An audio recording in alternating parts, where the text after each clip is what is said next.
What's going on, Falcons fans? Logan here. Don't mind my messy hair. I'm trying to do better at this whole look good for the camera thing, but it looks like the slight rain and all that's going on outside is not giving me the best opportunity to do that today. But it's not like that matters, because I think what you guys really want to know are my thoughts on the Atlanta Falcons hiring Raheem Morris as their next head coach. And the news happened last night, but I was working a shift. My job is pretty, strict with when you use your phone. So I don't know. I was like, okay, well, I guess I'll just wait till I get home and I'll say my thoughts there. But for one thing, it was super late. I don't think many people would have seen it because they're just getting ready for bed. And then two, I was about ready to get ready for bed because when I'm super tired, I can't process my thoughts at all. So I was like, okay, well, I guess I'll just get a good night's sleep. You know, maybe I'll think more about this in the morning, and everyone hopefully can be happy to wake up from the news of Raheem Morris and they'll see my video anyway. So weirdly, I don't really have much to say about this. You know, I want to see, I'll start with my only negatives first about the hire, and then I'll end on positive notes. My only negatives with this hire is, for one thing, his resume as a head coach is not very good. He had one winning season with the Bucs back in 2011, missing playoffs barely with 10 wins. But then every other season, it's not like, even when he was interim head coach for the Falcons, it's not like we were winning games. My second concern is he's a defensive coordinator. Well, he was a defensive coordinator, but he's a defensive-minded head coach. Not saying you can't win in today's NFL with a defensive-minded head coach. Look at DeMeco Ryans and Mike Tomlin, for example. But, you know, I do think offensive-minded head coaches take you a lot further. Kind of like Sean McVay with the Rams, Kyle Shanahan with the Niners, Mike McDaniel with the Dolphins, Andy Reid, of course, with the Chiefs. But then there's also John Harbaugh with the Ravens. So I'm not saying you can't win with defensive-minded head coaches. However, that does kind of lead to my only third negative is I do kind of feel like, and yeah, you could argue you need this for offensive-minded head coaches as well, but I do feel like you need a lot of justifications around a defensive-minded head coach.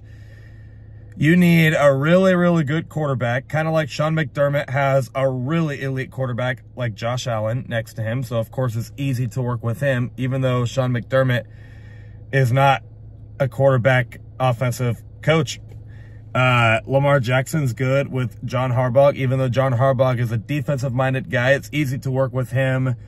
Obviously, Dan Quinn with the Falcons, I think having Kyle Shanahan and Matt Ryan working together was...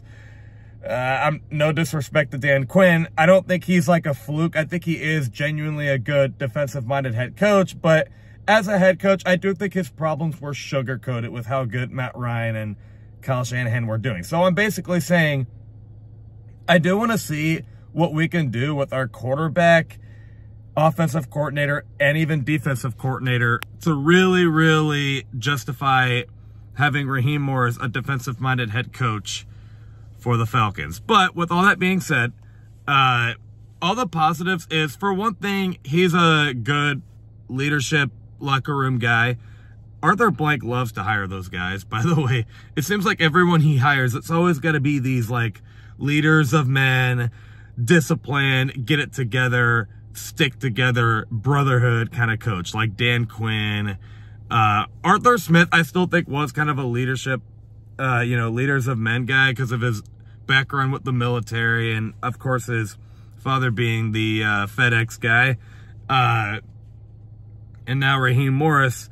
So, and then even his players like Jesse Bates, Calais Campbell, those are leaders of men people. So it looks like we got a good leadership guy in the locker room. The players love it. They're digging this. With Jesse Bates, Kyle Pitts, AJ Terrell, Grady Jarrett, they're all approving of this hire.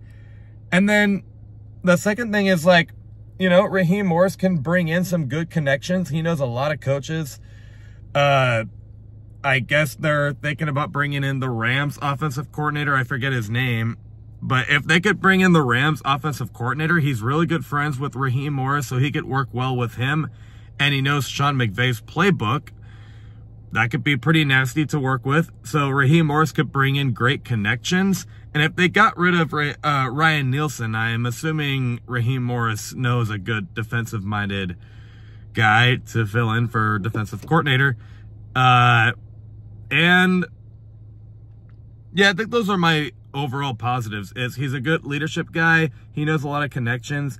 And as a defensive-minded guy, like, I mean, is he even good at his job, like, with defense? I mean, I would say so. Like, when he took over for our defense in 2020, like, we started getting more interceptions. We started to blow leads less.